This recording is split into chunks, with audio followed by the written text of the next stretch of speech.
Hey guys, Broheen here from the Gamers Emporium channel. What's going on, everyone? I've got another mage guide that I want to show you guys. This is the new Soul Storm, I guess is what it's being called. I call it Necro Caller because it's Necromancer Storm Caller. I don't know, maybe I'm just missing the big picture, but I don't know why they call it Soul Storm. But either way, maybe it's because of the Soul Purge. I don't know. But for the most part, it's pretty simple spec. Let's take a look at the Soul Tree and how it's laid out. So it goes 32 Necromancer, 41 Stormcaller, and 3 Warlock. So your 5 points in Death's Ally, going up the Necromancer tree, 1 in Consumption. This is my rendition of it. I changed it a little bit from the other guides I found because I wanted to be able to have a purge, especially for running in dungeons, things like that. Also in raid, it's kind of nice if you have a purge sometimes. So I put a point in Consumption. 5 points in Fresh Graves, 3 points in Flesh Rot, 2 in Ghostly Power, 5 in Death's Influence, 3 in Epidemic, 1 in Corpse Talon, 2 in Symbiote, 3 in Vengeful Spirit, 2 in Deathly Collusion. And then under the Stormcaller tree, you got 5 points of Storm Energy, 1 in High Voltage, 1 in Living Storm, 5 in Cyclogenesis, 1 in Hailstorm, 6 in Voltaic Strength, 3 in Vengeful Storm, 2 in Conductive Medium, 5 in Supercell, 1 in Relentless Hail, 2 in Superconductor, 3 in Endless Storm, and then we skip a row here and go up to 3 in Unstable Atmosphere, 2 in Supercharge, and 1 in Colliding Storms. Your 3 points in Warlock go into Improved Life Leech. 61 Masteries, Arcanist Shield, followed by Healing Expertise, then Mental Cynosure, almost last, Calculated Annihilation, and last but not least, Arcane Manipulation. So that's how the soul trees are laid out. There will be a Magello link, so go for that. It's in the description down below. And as far as the macro goes, let's see if I can find the damn thing here. Alright, so we got 1 macro. I used 2. This one doesn't really do anything, but anyways, there's 1 main macro, so you can copy this out of the description as well. And you'll notice we have the function pet attack because we're using a pet here. Now this build, for the most part, it's mainly damage from the mage, but you don't get the most out of it without using the pet. So the pet that is used for this is the Shadow Revenant. So we're gonna go ahead and bring him out already. Might as well hit Exhume, bring him up faster. And we'll take a look at the buff bars and the ability bars, and then we'll go into a solid rotation.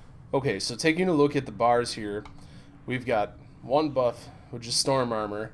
Then we actually, I stand corrected, we do have another macro that I missed here. It's just a pre-pull macro. It's not really a necessity, but this contains Storm, what's it called? Storm Locust, Static Flux, and let's see, I have it in here.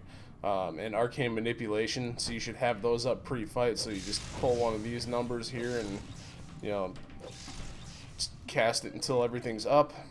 And then as far as the rest of the bar, you can have Corpse Explosion up there. Corpse Explosion, for AoE, yeah, I don't really use it that much, but it's there in case I need it. You got your big bad interrupt pull for 8 enemies and a purge here. Then I've got Hailstorm up top just to watch the cooldown on that. Break Free as usual. Ride the Wind comes in handy. And then some other pets in case. And my Purge there, so it lights up, whatnot. So when that lights up, it'll automatically cast because it's in your spam. And you'll purge the enemy, which is cool. Mages, I think Necromancer is the only one that actually does that properly. So it's nice to have. So we have our spam macro, we have Raging Storm, Living Storm, Plague Bolt, Essence Link, Dark Touch, Soul Purge, Bone Frenzy, and Necrosis. Now the other guides out there, some will either say use Necrosis, some will say use Dark Touch. My build has both in them, and I manage them in kind of a way that it works out, because why not have 2 really heavy hitting dots up at the same time? So it's definitely not a DPS loss, so not bad. So alright, let's get into the rotation. So now the first thing you want to do, as I said before, your pre-pull macro. So pre-pull, you're going to hit this pre-pull macro 3 times, and then you're going to start off with Living Storm, Dark Touch, and Necrosis, and then go into a spam. After an Icicle, you want to make sure you hit Raging Storm, and then follow up Raging Storm with another Icicle, and then refresh your 2 dots, Dark Touch and Necrosis.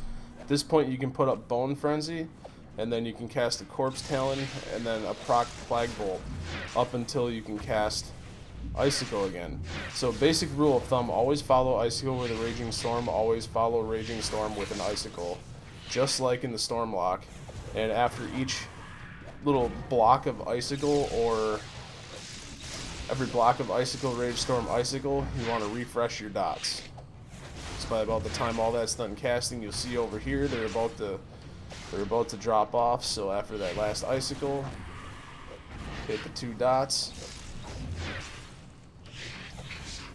As far as the proc Plague Bolt goes, the proc Plague Bolt, you want to use over Forked Lightning if you can. You can pair it with Corpse Talon, like have it queued up to cast while you're casting a Corpse Talon. But you never want to prioritize your Plague Bolt over an Icicle or anything else for this matter. Now this spec does have a little bit of AoE due to Hailstorm and Raging Storm, so it works really well on fights like Ungolock, for instance, just like Stormlock does.